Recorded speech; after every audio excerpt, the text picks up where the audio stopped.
बिस्मिल्लाहिर्रहमानिर्रहीम। अल्लाहुम्मा सल्ली व सल्लिम अला नबी रहमा। चंबे दी बूटी।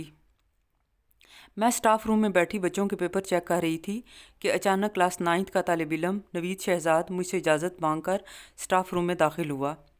उसने मुझे सलाम किया, मैंने जवाब दिया। फिर मैंने इस्तफामिया नज़रों से उसकी तरफ देखा तो उसने झिझकते हुए मुझे कहा कि मैम प्लीज़ आप सिर्फ मुझे 33 नंबर देकर पास कर देंगी क्योंकि मेरा पेपर अच्छा नहीं हुआ था। मैंने उसे कहा कि बेटा अभी तक मैंने आपका पेपर चेक नहीं किया, अगर आपने पेपर अच्छा नहीं किया तो मैं आपको कैसे पास कर सकती हूँ। उसने सुर्ख पड़ते हुए चेहरे के साथ शर्माते हुए कहा कि वो असल में मैम, मैं इरम की नज़रों में शर्मिंदा नहीं होना चाहता। मैं चाहता हूँ कि बेशक मैं 33 नंबर ही हों लेकिन मैं पास हो जाऊँ। कोई और मौका होता तो शायद मैं इसको इल्म की फजीलत और मेहनत पे पूरा लेक्चर देती, लेकिन कुछ उसकी मासूमियत, घबराहट और आंखों के तासुरात ने मुझे चुप करवा दिया। मैंने असबात में सर हिला दिया और वो मशकूर नज़रों से देखता हुआ थैंक यू कहकर स्टाफ रूम से बाहर निकल गया। उसको जाते हुए देखकर मैं सोच रही थी कि ये इश्क है जिसमें ज़िंदगी और जीने का मकसद अवली महबूब की नज़रों में सुरखरू होना है, और महबूब जब अल्लाह और उसका रसूल सल्लल्लाहु अलैहि वसल्लम हो तो इस खाकी बशर से वो कमालात और खिलाफ अकल वाक़यात रूनुमा होते हैं कि तमाम दलील व अकल हैरान नज़र आती है।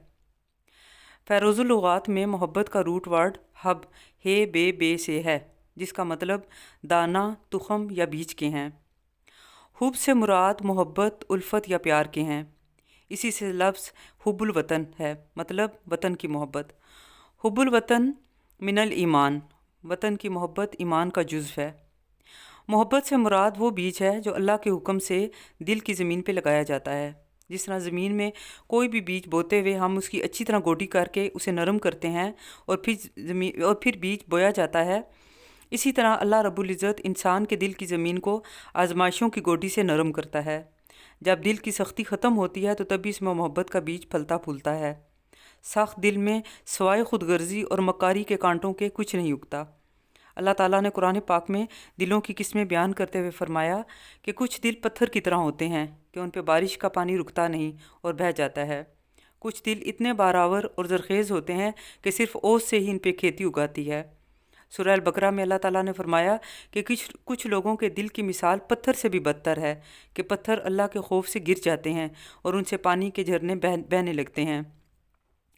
हज़रत सुल्तान बहू रहमतुल्लाह अलैह ने फरमाया था, अलफ अल्लाह चंबे दी बूटी मुर्शद मन विच लाई हो, नफ़ी असबात दा पानी मिलिया हर रगे हर जाई हो, अंदर बूटी मुश्क मचाया जां फुलां ते आई हो, जीवे मुर्शद कामिल बाहू जै ए बूटी लाई हो। यहाँ मुर्शद से मुराद आकाए दो जहाँ हज़रत मोहम्मद सल्लल्लाहु अलैहि वसल्लम की ज़ात अक़दस है, क्योंकि तारीख़ की किताबों से साबित है कि हज़रत सुल्तान बहू रहमतुल्लाह अलैह मादरज़ाद वली थे, यानी पैदाइशी वली थे। उनकी वालदा बीबी रास्ती को ख्वाब में बिशारत दी गई थी कि उनके यहाँ बेटा पैदा होगा जो वलीउल्लाह होगा। बचपन से आपके चेहरे पर नूर था, आपको पैदाइशी तौर पर कुरान पाक हिफ्ज़ था। आप लिखे पढ़े नहीं थे, लेकिन इसके बावजूद आप बहुत सी किताबों के मुसन्निफ़ हैं। आपकी मशहूर तसानीफ़ में ऐनुल फ़क्र, गंजुल इसरार, कलीदुत तौहीद, नूरुल हुदा, मोहब्बतुल इसरार, शमसुल आरिफ़ीन, औरंग शाही, इसरार कादरी, तौफ़ीक़े हिदायत, मजालिसतुन नबी, तैग़ बरहना, रिसाला रूही, कुर्बे दीदार, कलीद जन्नत, महक अल फ़क्र कबीर, महक अल फ़क्र सगीर, मिफ्ताहुल आशिकीन, कशफुल इसरार, अमीरुल कौनैन, जामिउल इसरार, ऐनुल जिन्नात, कुतुबुल इक़्ताब, मुहकमुल फ़ुक़रा, हुज्जतुल इसरार शामिल हैं। आप शायर भी थे।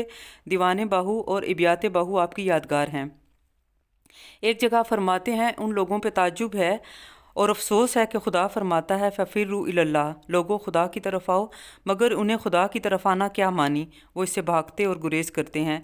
गो इन पर मार्फत इलाही की झलक ना पड़ी हो, मगर वो अपने आप को आरिफ और साहिब हुजूर जानते हैं, लेकिन वो दर हकीकत बेमार्फत और मुकाम हुजूर से कोसों दूर अपनी कशफ़ो करामात और बिदत व इस्तदराज में मगरूर रहते हैं। दुनियाए दूँ और ज़रो सीम में शब व रोज़ ख़राब और परेशान होते हैं। आप सबका बहुत शुक्रिया।